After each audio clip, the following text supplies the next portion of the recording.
এদিকে চুয়াডাঙ্গায় যৌথ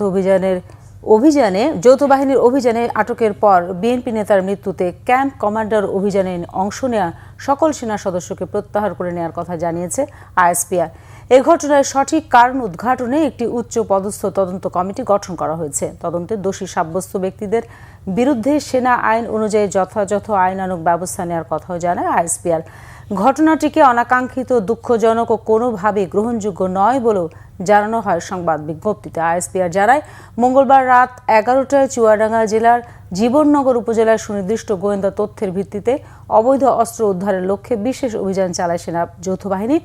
সে সময় জীবননগর উপজেলার স্বাস্থ্য কমপ্লেক্স সংলগ্ন একটি ফার্মেসি দোকান থেকে অবৈধ অস্ত্র রাখার অভিযোগে মোহাম্মদ শামসুজ্জামান ওরফে ডাবলুকে আটক করে। পরে আটক ব্যক্তির তথ্যের ভিত্তিতে ফার্মেসিতে তল্লাশি চালিয়ে একটি পিস্তল, একটি ম্যাগাজিন ও 4 রাউন্ড গুলি উদ্ধার করে। অভিযান শেষে আটক ব্যক্তি হঠাৎ অচেতন হয়ে পড়লে দ্রুত জীবননগর উপজেলা স্বাস্থ্য কমপ্লেক্সে নেওয়া হয়।